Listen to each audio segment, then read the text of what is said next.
Hello medicos, welcome back to our channel Homeo Insights. So today's topic is schools of psychology. So let's start. Schools of psychology. Okay. Introduction. The history of psychology is marked by the development of various schools of thought. Each school represent a distinct way of understanding the human mind and behavior. यानी जब इसका मतलब ये है कि जो psychology का development हुआ तब एक अलग अलग टाइप की स्कूल्स आई और वो स्कूल्स में बताया गया कि हमें ह्यूमन माइंड को उसके बिहेवियर को कैसे स्टडी करना है. Next, these schools emerged over time as psychologists explored different approaches to study the mind, behavior, mental processes. ये स्कूल आगे जाके और बढ़ती गई, इमर्ज हो गई जब साइकोलॉजिस्ट आए और उन लोग ने अलग अलग टेक्निक्स निकाले स्टडी करने का mind, behaviour and mental process. Here is the detailed explanation of major schools of psychology. First, let's begin with what are the schools of psychology. So, types of school. First is structuralism, second is functionalism, behavioralism, gestalt psychology, psychoanalysis, and humanistic psychology. Let's begin with first structuralism. Structuralism the structuralism school of psychology was published in year 1879. Founder was William Wundt and Edward. Main idea. What were the main idea of this school? Structuralism was the first school of psychology. ये first school थी psychology की. It focused on structure of mind. Aim to understand the basic element of consciousness. यानी structuralism पता ही चला है word से कि वो स्ट्रक्चर्स पे है. तो वो क्या करता है, उन लोग का बेसिक एम था कि उन लोग स्ट्रक्चर, माइंड के स्ट्रक्चर पे फोकस करें. फिर method use introspection which involve self observation and reporting of conscious experience. Introspection यानी सेल्फ ऑब्जर्वेशन, खुद को गौर करना. ठीक है. मेथड यूज ये हो गया. गोल to break down mental processes to their most basic component like sensation, feeling and images. तो इसमें क्या है कि जो गोल था ना इन लोग का, तो इन लोग के गोल में ये था कि जो एक मेंटल प्रोसेस है उसको इन लोग एकदम छोटे कंपोनेंट्स में ब्रेक डाउन कर देते हैं. जैसे कैसा सेंसेशन हुआ, कैसी फीलिंग आई, कैसा इमेज फॉर्म हुआ था. Example, let's consider example and you all will, आपको और अच्छे से समझ में आएगा. When observing a flower, a person would describe its color, texture, smell and feeling it evokes. यानी जब हम एक फ्लावर देखते हैं तो हमें उसको डिस्क्राइब करना पड़ेगा. स्ट्रक्चरलिज्म में उसका कलर कैसा था, उसका टेक्सचर कैसा था, उसका स्मेल कैसा था, उसकी फीलिंग्स कैसी थी. अभी जो स्ट्रक्चरलिज्म स्कूल है उसको क्रिटिसाइज क्यों किया गया? Introspection was considered subjective and unreliable and it would not be used to study animals or children. Introspection यानी सेल्फ ऑब्जर्वेशन करना पड़ता था.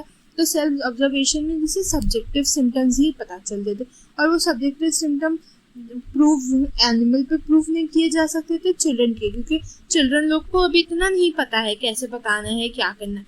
और animals they are not able to talk, so how can structuralism can be proved on them. Next school,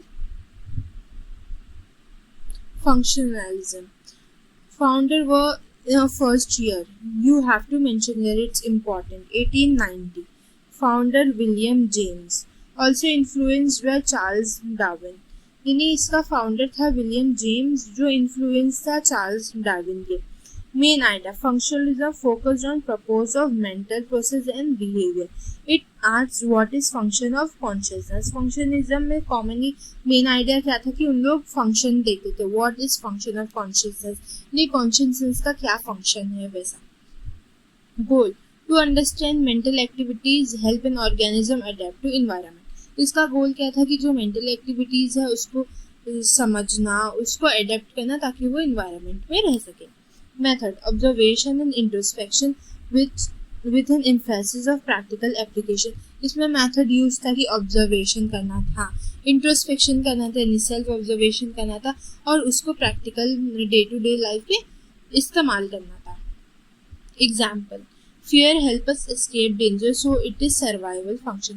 जैसे अभी जब हमको डर लगता है, फियर है, तो वो हमारे को कोई डेंजर से बचाता है, तो ये फियर एक इम्पॉर्टेंट फंक्शन है जीने के लिए. Significance is it paved the way for applied psychology and educational psychology. इसका मतलब ये जो फंक्शनलिज्म था उसने एक वो बनाया, फाउंडेशन बनाया जिसपे applied psychology and educational psychology थी. Let's move on to another point, behaviorism. Next school of psychology. It was invented in year 1913. Founder was John B. Watson and B.F. Skinner. Main idea: behaviorism rejected the school of mind and focused only on observable behaviorism. इसमें बताया गया, इसमें behaviorism है, इसका मतलब behavior पे ज़्यादा focus है. इसका main idea: believe all behavior is learned from environment through conditioning. इसमें ये बताया गया कि सारे behavior learn होते हैं conditioning से, और जो कंडीशनिंग है वो दो टाइप्स के रहते हैं, क्लासिकल कंडीशनिंग और एक ऑपरेंट. देखो आगे दिया हुआ है types of conditioning. Classical conditioning, Pavlov's experiment with dog, and operant with rewards and punishment. तो ये जो ऑपरेंट कंडीशनिंग है ना, वो बेस्ड है रीइंफोर्समेंट के लॉ पे, लॉ ऑफ रीइंफोर्समेंट, जिसमें जो साइंटिस्ट स्किनर थे उन्होंने रिवॉर्ड एंड पनिशमेंट बताया. उससे बताया कि रिवॉर्ड एंड पनिशमेंट से हमारे बिहेवियर चेंज होता है. और classical conditioning, Pavlov's experiment with dogs, ये एक्सपेरिमेंट मैं आपको आगे बिहेवियर में समझाऊंगी. Move on to another point, goal to predict and control behaviour. Behaviourism का गोल था कि वो प्रिडिक्ट और कंट्रोल करे बिहेवियर को, यानी कौन सा बिहेवियर हो रहा है और फिर उसको कैसे कंट्रोल किया जाए. Example: a children learns to say thank you because they are praised for it. अभी जैसे कि हम कोई हमें हेल्प करता है तो हम थैंक यू बोलते, तो बच्चे लोग थैंक यू इसलिए बोलना करते क्योंकि कोई उनको प्रेज कर, उनको बोले हाँ ये अच्छा बच्चा है, तो इसके लिए वो थैंक यू बोलेंगे. Criticism: it ignored the role of thought, emotion and free will. इसमें ये क्रिटिसिज्म हुआ कि ये जो बिहेवियरिज्म उसने इग्नोर किया रोल ऑफ थॉट, यानी सोचने के कुछ इमोशंस को, और फ्री विल, ये सबको इग्नोर किया. Let's move on to another school, Gestalt Psychology, year 1912.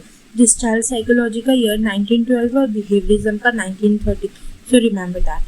इसका फाउंडर है मैक्स कुर्तकॉफ्का, वुल्फगैंग कोहलर. ये आप ऐसे याद रख सकते हो, Max Koffka Kohler. Main idea: Gestalt Psychology emphasized that we perceive things as whole pattern, not as separate part. ये Gestalt Psychology ने ये बताया कि हम जो एक कुछ भी हम परसीव करते तो उसको एक होल पैटर्न के हिसाब से परसीव करते, सेपरेटली नहीं करते हैं. बिलीफ: इसका ये the whole is greater than the sum of its part. यानी इसका मतलब ये है, ये साइकोलॉजी ये समझता है कि जो होल है वो ज़्यादा ग्रेटर है वो छोटे छोटे टुकड़ों से.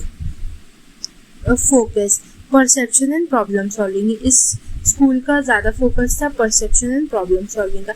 इसका प्रिंसिपल था proximity, similarity, continuity, closure, figure, ground. इसके ये जो जेस्टाल्ट साइकोलॉजी है वो कुछ प्रिंसिपल्स पे बना हुआ है. तो उसके प्रिंसिपल्स थे proximity, similarity, continuity, closer and figure ground. यानी पूरा होल लेते थे उन लोग, छोटे छोटे टुकड़ों को नहीं कंसिडर करते थे. Example: when we see a face we don't see eyes, nose and mouth separately, we see the entire face. तो मतलब ये जब हम किसी का चेहरा देखते तो हम ऐसे नहीं देखते कि उसकी आँख, नाक, माउथ, नहीं, हम उसका एंटायर फेस देखते हैं. Contribution: important for understanding visual perception and learning. ये स्कूल इसके लिए इम्पॉर्टेंट था क्योंकि ये अंडरस्टैंड करवाता था विजुअल प्रोसेसेस एंड लर्निंग के लिए. Gestalt साइकोलॉजी हो गया. Next is psychoanalysis. It's year is 1899 and 1990s. So founder was Sigmund Freud. Sigmund Freud का कंट्रीब्यूशन साइकोलॉजी में बहुत ज़्यादा है. इन्होंने concept of mind based on unconscious, conscious and वो सब निकाले. एंड की कॉन्सेप्ट इनके थे कि ईड, आईगो, सुपर ईगो, ये भी स्टेट्स ऑफ माइंड का ही है कॉन्सेप्ट ऑफ माइंड में. मेन आइडिया था psychoanalysis focus on the role of unconscious mind in influencing behaviour. Psychoanalysis में सिगमंड फ्रॉइड की जो थ्योरी थी उन्होंने ये बताए थे कि जो अनकॉन्शियस माइंड है वो 90% of mind is unconscious mind, और वही ज़्यादा इन्फ्लुएंस करता है अपने बिहेवियर को. Unconscious mind is responsible for our behaviour.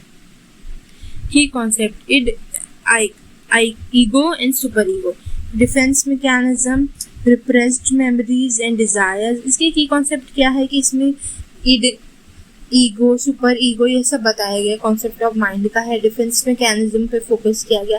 Repressed memories and desires, जो मेमोरीज को हम दबा देते हैं उसके ऊपर ये डिपेंड था. Method use, free association, dream analysis and case study. इसमें बताया गया फ्री एसोसिएशन, ड्रीम एनालाइज किया गया, केस स्टडी किया गया. ड्रीम इम्पॉर्टेंट है क्योंकि लास्ट ईयर का ये PYQ है. 2025 का जो एग्ज़ाम हुआ था उसमें ड्रीम पूछा गया था. Goal, to bring unconscious conflicts to the conscious mind for resolution. इसका क्या है गोल कि जो अनकॉन्शियस माइंड, जो माइंड में अपने प्रेजेंट है, उसको कॉन्शियसली बाहर निकालना. जो कॉन्फ्लिक्ट्स अपने अनकॉन्शियस माइंड में चलती है ना, उसको बाहर निकाल के कॉन्शियस माइंड को उसको रिजॉल्व कर देना, ये इनका गोल था. Example, a person's fear of water may come from a childhood trauma they don't remember. इसका मतलब ये है, एग्जाम्पल बहुत अच्छा एग्जाम्पल यहाँ पे है कि जो फियर है, एक पर्सन का फियर ऑफ वाटर है, वो कुछ उसका वजह क्या होगा, कोई चाइल्डहुड में ट्रॉमा हुआ रहेगा जो उसको याद नहीं है, उसकी वजह से उस आदमी को पानी से डर लगता है. Criticism, difficult to test scientifically based on case study. इसको साइंटिफिकली स्टडी नहीं कर सकते, इसलिए ये स्कूल क्रिटिसाइज हो गया और ये बेस्ड ऑन केस स्टडी पे. Next and the last one, humanistic psychology. year 1950s to 1960. Founder was Carl Rogers and Abraham Maslow. Main idea, humanistic psychology emphasizes personal growth, free will and self-actualization. यानी humanistic psychology था, वो base था person का growth पे, उसके Wills पे और self actualisation में, खुद को पहचानने में. Believe humans are inherently good and strive to achieve their full potential. ये जो humans है वो खुद बहुत ही अच्छे हैं, inherently good है, और उनको पता है कि उनको क्या अचीव करना है, उसके लिए उन लोग पोटेंशियल रहते हैं. की कॉन्सेप्ट, हायरार्की ऑफ नीड्स. इस मैस्लो का ट्राइंगल है हायरार्की ऑफ नीड्स. रोगर्स का अनकंडीशनल पॉजिटिव रिवॉर्ड्स. ये इन लोग का है हायरार्की ऑफ नीड्स, मैस्लो का ट्राइंगल है, वो मैं आपको आगे बताऊंगी. इस पे भी एक नेक्स्ट वीडियो बनाऊंगी. Goal, to help people achieve self awareness and personal good. ये ह्यूमैनिस्टिक स्कूल ऑफ साइकोलॉजी का गोल ये था कि वो पर्सन को, एक इंसान को खुद सेल्फ अवेयर कराए खुद के लिए और उनकी ग्रोथ के लिए रिस्पॉन्सिबल था. For example, a person works hard not just for success but for personal satisfaction. यानी अगर कोई काम कर रहा है, जैसे कि आप लोग स्टडी करो, इसके लिए नहीं कि आप लोग को सक्सेस चाहिए. हाँ, कुछ पॉइंट तक की ये भी है कि आपको सक्सेस चाहिए, बट आप लोग ज़्यादा काम इसलिए करते हो क्योंकि आपको वो सेटिस्फैक्शन हो, आगे जाके आपको उस चीज़ पर रिग्रेट ना हो. Contribution, influence therapy, education and positive psychology. इसके कॉन्ट्रीब्यूशन ये है कि ह्यूमैनिस्टिक साइकोलॉजी हेल्पफुल है इन्फ्लुएंस थेरेपी के लिए, एजुकेशन में, पॉजिटिव साइकोलॉजी में. Okay guys, so this was all for today. आज हमने स्कूल्स ऑफ साइकोलॉजी पूरा कवर कर लिया.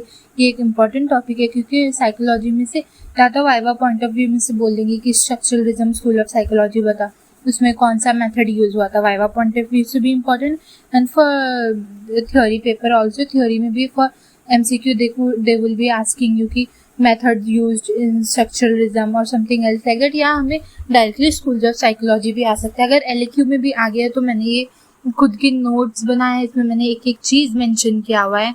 तो उसका ईयर से लेके कौन से साइंटिस्ट, कौन से साइकोलॉजिस्ट ने ये डाला, फिर उसमें क्या यूज़ था, गोल क्या था, कॉन्ट्रीब्यूशन क्या था, उसको क्रिटिसाइज क्यों किया. तो ये फुल लॉन्ग LAQ के लिए भी यूज़ हो सकता है, या तो फिर पर्सनली SAQ में भी बोल सकते हैं कि डिफाइंड बिहेवियरिज्म. तो इसके लिए ये नोट्स बहुत इंपॉर्टेंट है. अगर आपको ये वीडियो अच्छा लगा तो please like, share and subscribe to my channel. Thank you.